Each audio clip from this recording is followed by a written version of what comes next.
Bonjour mes amis, nous voilà arrivés à la paracha de Shelach Lecha et comme on a déjà consacré un cours à la faute des explorateurs, je vais aller directement à la fin de la paracha où on trouve deux paragraphes qui apparemment n'ont aucun lien.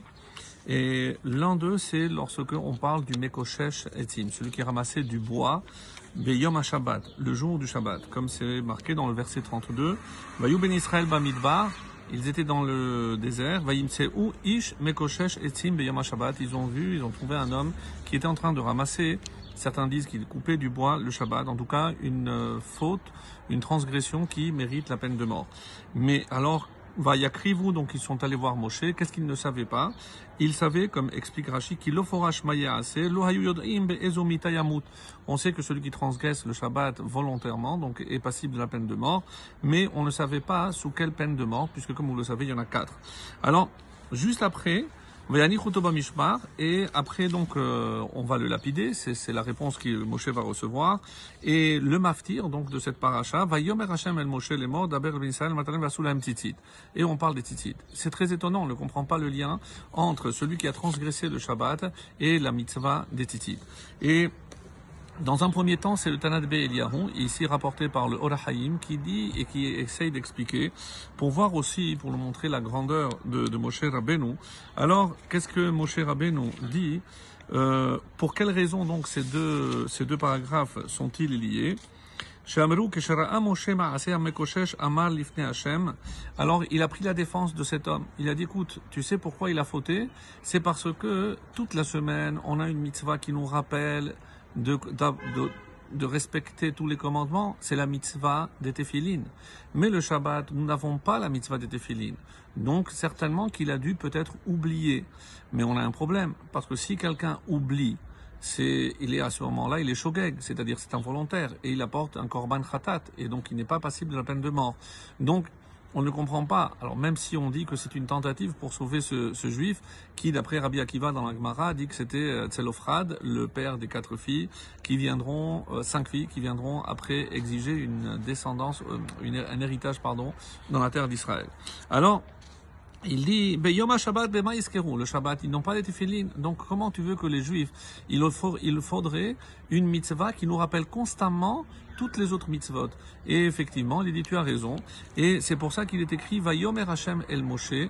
Normalement, c'est Vaïdaber. C'est, la chone dure, c'est un tivouille. C'est un dibour, c'est une parole dure. Ici, c'est Vayomer. Et c'est, Man she'en ken bechol Torah. Donc c'est ce qu'il dit le Or HaHaim. Dans toute la Torah, on trouve toujours Vaïdaber. Pourquoi ici c'est Vayomer? Parce que Hachem lui a dit, tu as raison, je vais leur donner une mitzvah exceptionnelle et même le Shabbat, ils auront cette mitzvah qui leur rappellera. Comme vous le savez, le mot tzitzit c'est 600, plus les 5 nœuds, plus les 13, ça fait 613, donc on se rappelle. Et celui qui met les tzitzit, donc il a en quelque sorte une ségoula, une protection pour se rappeler, et c'est comme ça qu'on comprend. C'est que la mitzvah, elle peut protéger de la faute, mais pas la logique. Certains pensent que si j'explique à quelqu'un, c'est comme ça qu'il va peut-être éviter de fauter. Non, mes amis. Même si je comprends la logique de certaines choses, c'est pas pour autant que j'ai la garantie que je ne vais pas fauter. Quelle est la meilleure garantie que je ne vais pas fauter? C'est lorsque je suis occupé à faire une mitzvah. Et même c'est encore une fois, c'est une mitzvah que je ne comprends pas. Et tzitzit, sincèrement, c'est parmi les mitzvot, c'est peut-être une des plus incompréhensibles. Pourquoi? Parce que c'est, comme les Chachamim nous disent dans la Gemara aussi, que cette mitzvah équivaut à toutes, Uschartem Otam, et tu te rappelleras de toutes les autres mitzvot. Et on a dit par rapport à la Gematria, la valeur numérique 613. Oui, mais il y a quelque chose d'exceptionnel. Pourquoi? Parce que si je dis les téphilines, j'ai jamais dit si tu as des téphilines, tu les mettras. Ici, la mitzvah des tzitzit, si tu as un habit à 4 coins, alors tu mettras les fils. C'est-à-dire, si je n'ai pas un habit à 4 coins, je n'ai pas l'obligation de mettre les fils. Donc comment je peux dire que c'est une mitzvah? Alors c'est exceptionnel comme raisonnement. Et les Chachamim nous disent la chose suivante. Je dis, imaginez un roi qui demande à 2 de ses serviteurs, va me faire un seau en argile. Et à l'autre, il lui a dit en or. Alors, évidemment, les 2 viennent et personne n'a fait. Ils n'ont pas pris cas, ils n'ont pas fait le... Quel est le serviteur qui va être sanctionné le plus durement? Évidemment, celui à qui on a demandé de l'argile. Pourquoi? Parce que l'argile, il est beaucoup plus facile, beaucoup plus accessible. L'or, c'est plus difficile. On nous dit, qui c'est qui avait un seau en argile? C'était les esclaves. pour rappeler qu'ils appartenaient à un maître.